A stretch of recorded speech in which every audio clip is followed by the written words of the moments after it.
بل په دې قهر د عقبت ته ځای په ځای ناست وریځ واو نه واو میاش واو نه واو یوه کمه واو یو زیاته واو پلانی اختر کړی او نه چې چا قاسم علي خان جومات د 300 کالو د حق جومات دی 300 کاله اوسم حکومت د خپل ځان اوشلولو چې سبا اختر نشي ویشلولو څنګه به نشي ولې به نه کېږي رویت هلال اعلان نه دی کړی په غبرګو کې نه د دې رویت هلال تپوس خو کوي چې دا دې کې دي څوک څوک دا پته خو لګوئ که ټول کال حکومت پسې بد وایي دشمن می خو چې روژه و اختر راشي نو حکومت هم صاحبه د پلار شي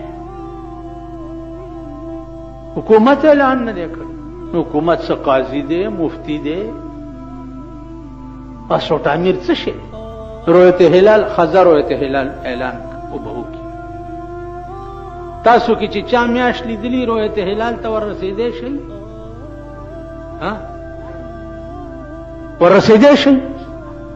یو تانیدار ته ورسېدی شي دا کومو خلکو چې میاش لیدلی وه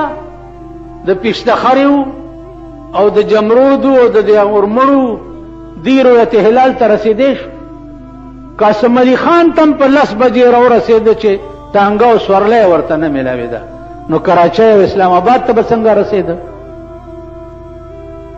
او رویت هلال والا نو یو کم ده او دوه کم ده ما وکړه ما ونه کړه اختر کې راته یو سړی وایي چې زما خو روژه وه دا تاسو څنګه اعلان کړی مل مونږ داسې اعلان کړی چې تیرا تنظور سړی ساډے نال جنگ کی تئی اپڑا سپرا تنگ کی تئی ویلا مل تیرا تندور سڑے ساڈے نال جنگ کی تئی اپڑا سپرا تنگ کی تئی خدای دې داسې روژه که چې کور دې دا پلارم ورپسې وران شي خدای دې داسې روژه که ماله دې څه زور راغی چې روژه دې او یا دې اختر کو نو ماله دې څه فایده راغله دغسې به چې زه ژوندی یم په سینه غشي در منډم انشاءالله او د قاسم علي خان جومات کې د مفتی عبدالقیوم زوی داسې کینولی دی چې انشاءالله د پلار نه زیات دی او د پلار نه تکړه دی 200 علما ناستو ګوانو کې اعتکاف والا هم راغله امامان ور سره و په طلاق قسم وخوړو کومه نقشه چې جوړوله قسم په خدای دی چې په هغه نقشه کې د 10 واړو د میم سیم فرق نه و 10 واړو یو رنګ نقشه جوړوله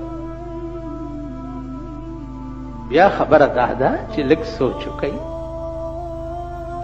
چرته دې دا قوم د سړي زامنم شي 2 کسو ګوی وکړه اختر شو 2 کسو ګوی وکړه روژه شوه په دې کې نه جګړې شته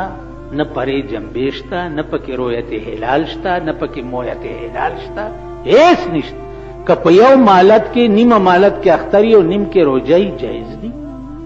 چا روژه میاشت لیدلې د اختر کو جایز دي چا نه د لیدلې اختر نه کو جایز دي دې کې د جګړو څه خبره دې کې د باسونو څه خبره اور مجلس چې چرته لګېدلې اور مجلس 29 او 30 یو 19 اوس وخت سهار یو راغی وایي زمونږ مولیاوي چې د دې روژې کفاره به ورکوئ تاسو روژه خوړلې ده بس یو ښه ناپړي ته مې ورته وشغوله پوه شوې او زه په منبر نشم ویلی خو بس یو پوره ایټم بم مې په استعمال کو ته دې ته اوس ګوره ملا وایي چې دغه نشته مل دې ملا له څوک تلي نه دي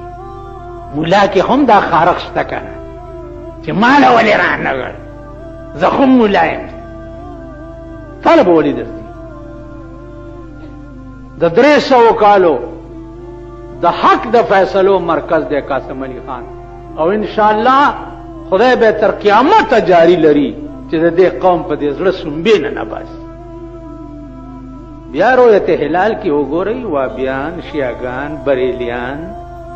دیوبندیان، 4-5 قسمه خلک دي پکې بې خمزه چې یو وایي چې زه منم،